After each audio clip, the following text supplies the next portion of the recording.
Hello, my name's Ian. I'm going to teach you how to snowboard. I think if you follow the techniques that I'm about to show you, you should be able to snowboard in 2 to 3 days.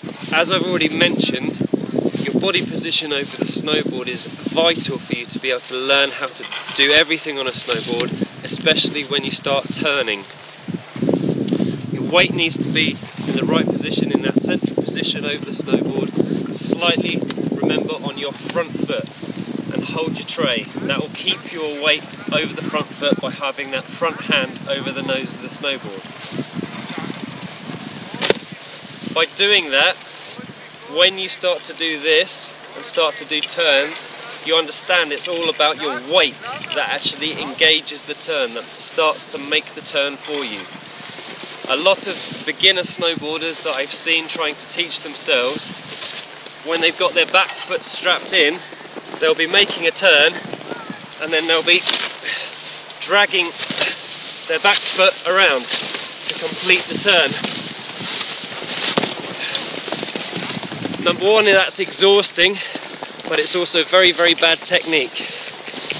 You only need to do that if you're going down a slope and somebody turns right in front of you, or you're in fear of colliding with some other object that you need to stop in that way.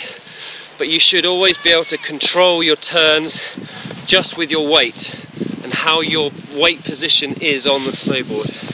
I'm going to show you how the key of having your weight in the right place over the snowboard will enable you to start to make turns. Here I've just got my front foot in. My front foot is strapped in. I can still make a turn with my front foot only strapped in. This is key to learn this, because when you start to go up a drag lift, as you'll see in the background, when you get to the top of it, you won't have your back foot strapped in the first few times you learn to do a drag lift.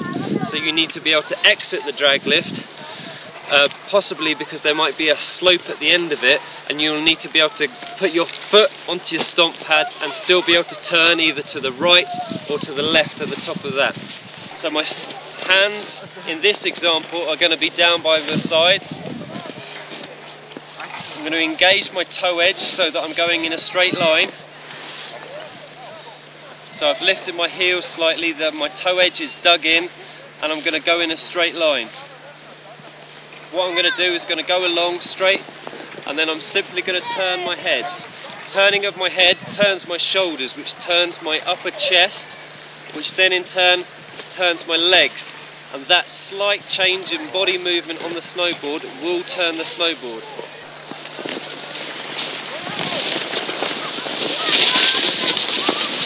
Going straight, turning my head down.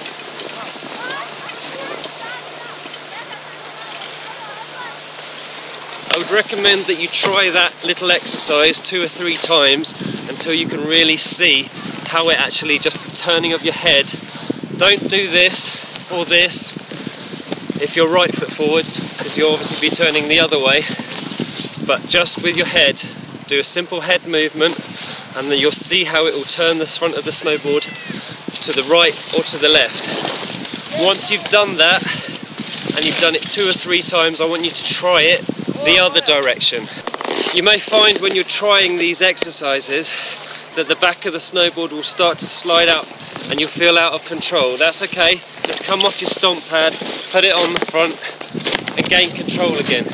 But it's important that you keep on persisting with that exercise, just so that you see how a simple turning of your head, if your body is over the right position, in the right position over the snowboard, the turning of your head will make a turn